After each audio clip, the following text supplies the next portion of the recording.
Election آ رہے ہیں کہ میں جی بڑا ترم خان ہوں اور میں جا کر طالبان سے مذاکرات کر رہا ہوں، تو ایران کے ساتھ مہربانی کی جائے ایسے معاملات نہ کیے جائیں۔ یہ بڑی باریک بینی، بڑی عقل مندی، بڑی دانش مندی کا تقاضا ہے کہ ایران کے ساتھ معاملات کو بہتر کیا جائے۔ جو ہوا سو ہوا۔ میں نے اپنے پہلے ویلاگ میں بتایا تھا کہ ایران نے بلنڈر کیا ہے، پاکستان نے سکور برابر کر دیا ہے۔ اب دونوں ملکوں کو چاہیے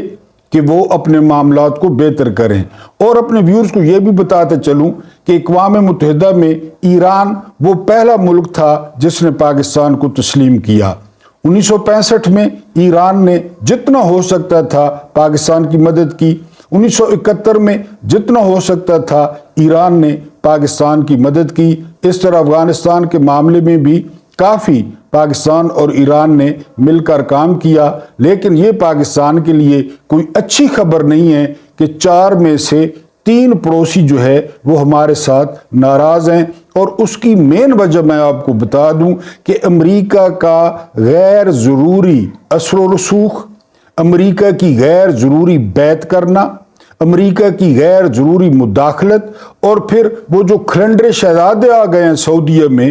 انہوں نے بھی لازمی لچ تلنا ہوتا ہے یا لچ تل ہوگا۔ میں نے ایک دفعہ پہلے کہا تھا کہ کنگ فہد تھے یا کنگ عبداللہ تھے یا اس سے پہلے خالد تھے، وہ پھر بھی 80 سال کے 85 سال کے اور بڑے دھیمے انداز میں اور بڑی دانش مندی کے ساتھ وہ مملکت کے امور کو، سلطنت کے امور کو چلا رہے تھے۔ جب سے جناب آئے ہیں محمد بن سلمان صاحب، اور ان کی زیادہ جو افیلیشن ہے وہ امریکہ کے ساتھ ہے بہت زیادہ، اور یہ ایک مشن لیے ہوئے ہیں کہ تمام اسلامی ممالک وہ اسرائیل کو تسلیم کریں، وہ مشن بھی انہوں نے اپنے ذمہ لیا ہوا ہے، تو ان کی وجہ سے بھی معاملات کافی حد تک خراب ہیں۔ تو پاکستان کو اس وقت ضرورت ہے کہ وہ اپنے ان 3 پڑوسیوں کو انگیج کرے، خاص کر چائنا، ایران اور افغانستان کو، اور ان کے ساتھ معاملات کو بہتر کرنے کی کوشش کرے۔ ورنہ آپ کہیں کہ آپ بہت بڑی وار مشین ہیں، تو میں نے آپ کو مثال دے دی کہ پوری دنیا میں اگر کوئی وار مشین تھی تو وہ سوویت یونین تھی، اور سوویت یونین اتنا بڑا تھا جس کا آپ اندازہ ہی نہیں کر سکتے، لیکن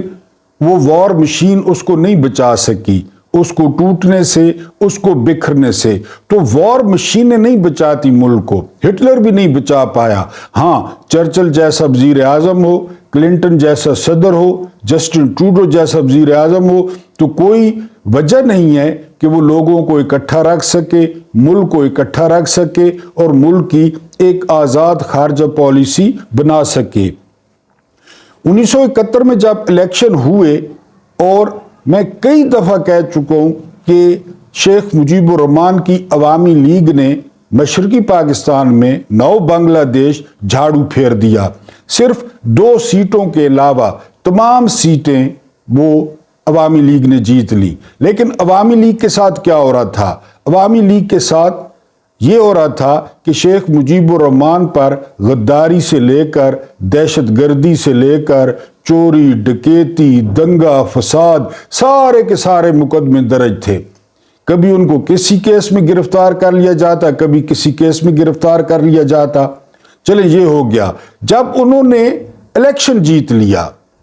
اب سمجھنے والی بات یہ ہے کہ مشرقی پاکستان میں عوامی لیگ نے 162 سیٹیں جیت لی، مغربی پاکستان میں پیپلز پارٹی نے 84 سیٹیں جیت لی۔ اب ایک عام جو میرا ویور ہے وہ بتا دے کہ 162 زیادہ ہوتا ہے یا 84 زیادہ ہوتا ہے۔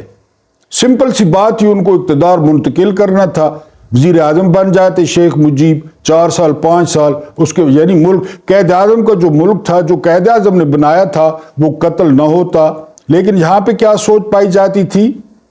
جب الیکشن ہوئے اور عوامی لیگ نے جھاڑو پھیر دیا، تو وہاں پہ فوجی قیادت کا اجلاس ہو رہا تھا، تو ایک جونیئر فوجی افسر نے پوچھا تھا کہ سر اب کیا ہوگا؟ تو لیفٹیننٹ جنرل عبدالحمید خان، انہوں نے جواب دیا تھا کہ بے فکر ہو، ہم ان کالے حرامیوں کو اپنے اوپر حکومت نہیں کرنے دیں گے۔ یہ الیکشن کے بعد ہوا۔ اب ذرا اب دیکھیں 2024، 8 فروری 2024 سے پہلے کے جو ہے نا، الیکشن سے پہلے کیا ہو رہا ہے، پی ٹی آئی کے ساتھ کیا ہو رہا ہے؟ عمران خان کے ساتھ کیا ہو رہا ہے، پی ٹی آئی کے امیدواروں کے ساتھ کیا ہو رہا ہے، پی ٹی آئی کے سپورٹرز کے ساتھ کیا ہو رہا ہے، پی ٹی آئی کے ہمدردوں کے ساتھ کیا ہو رہا ہے۔ آپ جھنڈا لے کے نہیں نکل سکتے، آپ اپنی گاڑی پہ تصویر نہیں لگا سکتے، آپ کہیں پہ کارنر میٹنگ نہیں کر سکتے، آپ کہیں پہ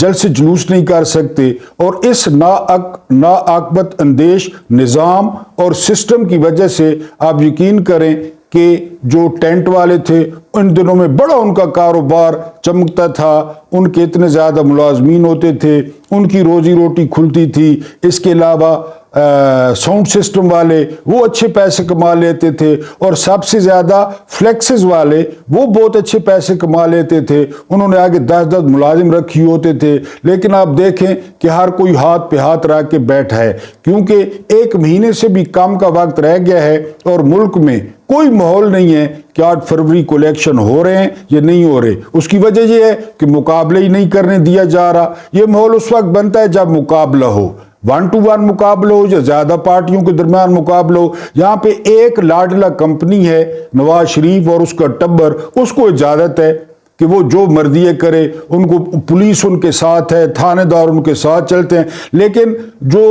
مزے کی بات ہے یا لطف کی بات ہے، ان کے لیے لوگ نہیں جاتے، وہ کبھی گھی کے پیکٹ تقسیم کر رہے ہیں، کبھی 1 to 5 کہہ رہے ہیں، لہذا لوگ نہیں جاتے۔ لوگ نہیں جاتے تو ماحول نہیں بنتا۔ ذرا نکالے نا عمران خان کو، پتہ چلے کہ الیکشن کمپین کسے کہتے ہیں، جلسے کسے کہتے ہیں، ریلیاں کسے کہتے ہیں، پھر پتہ چلے۔ اور پھر وہ تو ایسا جو ہے نا وہ فقیر آدمی ہے کہ اس کو آپ باہر نکالیں، ہر کسی کا کاروبار چمک اٹھے گا، چاہے وہ ٹینٹ والے ہیں، چاہے وہ ساؤنڈ سسٹم والے ہیں، چاہے وہ فلیکسز والے ہیں، ہر طرف آپ دیکھیں گے بہار آ جائے گی۔ لیکن جو کچھ مجیب الرحمان کے ساتھ الیکشن کے بعد ہوا، اور یہ وہ شیخ مجیب الرحمان ہیں جو مس فاطمہ جناح کے پولنگ ایجنٹ تھے ایوب خان کے خلاف، اس کو غدار کہا گیا، جس طرح عمران خان کو ڈکلیئر کیا جا رہا ہے۔ لیکن پی ٹی آئی کے ساتھ الیکشن سے پہلے وہی کچھ ہو رہا ہے جو عوامی لیگ کے ساتھ الیکشن کے بعد ہوا، کہ آپ کچھ نہیں کر سکتے، آپ الیکشن کمپین نہیں چلا سکتے، آپ غدار ہیں۔ میں نے پہلے بھی کہا کہ 9 مئی کا واقعہ وہ افسوسناک تھا،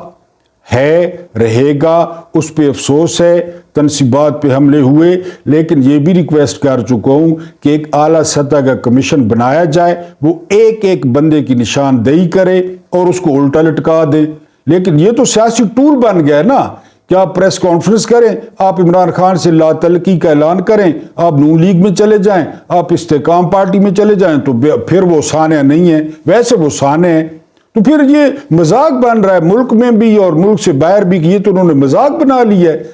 یہ تو سیدھی بلیک میلنگ ہے، اور ریاست کر رہی ہے، نظام کر رہا ہے، لوگوں کو بلیک میل کر رہا ہے۔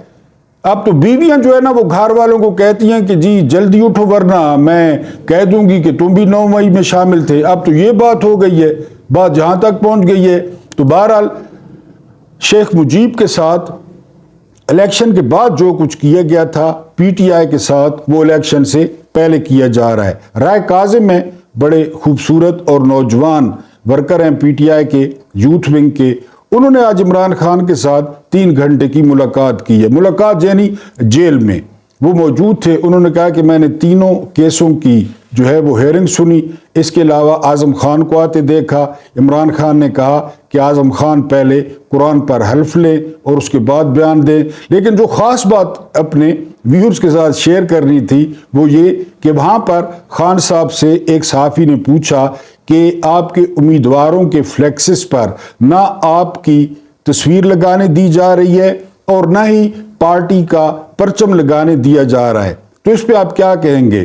تو بقول رائے کاظم کے خان صاحب نے مسکراتے ہوئے کہا کہ جا کر میرے امیدواروں کو کہہ دیں، پی ٹی آئی کے جتنے بھی امیدوار ہیں، ظاہر ہے وہ اب آزاد ہیں، ان کو جا کر کہہ دیں کہ آپ سارے لوگ فلیکسز پہ قیدی نمبر 804 لکھوا دیں، بڑا لوگوں کو پتہ چل جائے گا۔ تو یہ میں نے کہا آپ لوگوں کے ذریعے پیغام پہنچا دوں، اپنے دوستوں تک پہنچائیں، جو آپ کو امیدوار ہے اس تک پہنچائیں، اپنے رشتہ داروں تک پہنچائیں کہ خان صاحب نے یہ ہدایت کی ہے کہ یعنی آپ اندازہ کریں کہ تصویر سے اتنا ڈر، آپ اندازہ کریں کہ جھنڈے سے اتنا ڈر، جبکہ 2 دن پہلے کا آپ کو ایک لطیفہ سناتا چلوں، صدیق جان صاحب نے کوٹ کیا ہے کہ اکاڑا میں کوئی سٹوڈنٹس تھے، انہوں نے نون لیگ کے فلیکس کو اتارا ہے اور پھاڑا ہے۔ ان سٹوڈنٹس پر اکاڑا کی پولیس نے توہین مسلم لیگ نون پرچم اس کی ایف آئی آر کر دی ہے۔ یعنی آپ کو بات سمجھ میں آئی ہے، نون لیگ نے ایف آئی آر کرائی ہے کہ انہوں نے نون لیگ کے پرچم کی وہ توہین کی ہے، جس پہ شیر بنا ہوا ہے، نہ وہ پاکستان کا پرچم ہے نہ کچھ۔ انہوں نے اکاڑا پولیس نے ان پہ ایف آئی آر کر دی ہے۔ ادھر کیا حالت ہے کہ امیدوار، ہر کسی کو پتا ہے کہ بیرسٹر گور عمران خان کے امیدوار ہیں، جو شیر افضل مروت ہیں وہ عمران خان کے امیدوار ہیں، شاندانہ گلزار عمران خان کے امیدوار ہیں، لیکن وہ اپنے فلیکسز پہ نہ عمران خان کی تصویر لگا سکتے ہیں نہ پی ٹی آئی کا جھنڈا لگا سکتے ہیں۔ آپ خوف کے لیول کا اندازہ کریں، وہ جو لاڈلا، وہ بھگوڑا، وہ جو ہے نا اشتہاری، وہ مجرم، وہ جھوٹا جس کو سپریم کورٹ نے کہا وہ تم طراق کے ساتھ واپس آیا، پولیس کے پروٹوکول میں پھر رہا ہے، بلکہ پھر کدھر رہا ہے، وہ بقول بلاول زرداری کے وہ بلی بن کے جاتی امراء کے اندرون جاتی امراء میں گھسا ہوا ہے، باہر نہیں نکلتا کہ پتہ نہیں لوگ کیا سلوک کریں گے۔ اس نے اپنی بیٹی کو آگے کیا ہوا ہے اور باقی اپنے جو ہے نا ہرکاروں کو آگے کیا ہوا ہے، خود باہر نہیں نکلتا۔ کرے نا کوئی جلسہ، آئے عوام میں، کوئی گراؤنڈ بھرے، لیاقت باغ بھرے، مینار پاکستان بھرے، پتہ چلے کہ ہاں جی لیڈر ہے۔ لیکن عمران خان کی تصویر سے اور پی ٹی آئی کے پرچم سے یہ اتنے خوف زدہ ہیں کہ اس کی اجازت چیف الیکشن کمشنر، پاکستان کی تاریخ کا بد دیانت ترین، خائن ترین، جھوٹا ترین اور مجرم ترین یہ چیف الیکشن کمشنر، جو تاریخ کے کوڑے دان میں بالکل قاضی فائز عیسیٰ کے ساتھ جائے گا، ادھر کوڑے دان میں قاضی فائز عیسیٰ پڑا ہوگا، ادھر کوڑے دان میں یہ سکندر سلطان راجہ پڑا ہوگا، کیونکہ یہاں رہنا کسی نے نہیں ہے، پتہ ہی نہیں چلے گا اور دل کام کرنا بند کر دے گا اور منہ کھلا ہوا رہ جائے گا سکندر سلطان راجہ کا۔ پھر اس وقت اس کو کہیں گے کہ اب تمہیں بچا لے نواز شریف، یا مریم نواز تمہیں بچا لے، یا زرداری تمہیں بچا لے، جن کی تم چاکری کرتے رہے، جن کی تم نوکری کرتے رہے، جن کے تم غلام بنے رہے، جن کے تم منشی بنے رہے۔ تو بہرحال عمران خان کا پیغام یہ ہے کہ میرے امیدوار اپنے فلیکسز پر قیدی نمبر 804 بڑا کر کے لکھوا دیں، لوگوں کو پتہ چل جائے گا۔ یہ آپ کا اپنا ڈیجیٹل پلیٹ فارم ہے۔ ویڈیو اچھی لگی ہو تو لائک ضرور کریں، اگر آپ لوگ لائک نہیں کرتے تو کومنٹس کریں۔ دوسرا، یوٹیوب فیملی کو بڑھانے میں اور پھیلانے میں اس ناچیز کو سبسکرائب کریں، اور بقول اشفاق صاحب، اللہ پاک آپ لوگوں کو آسانیاں عطا فرمائے اور آسانیاں بانٹنے کی توفیق عطا فرمائے، اینڈ مجھے برداشت کرنے کا بہت بہت شکریہ۔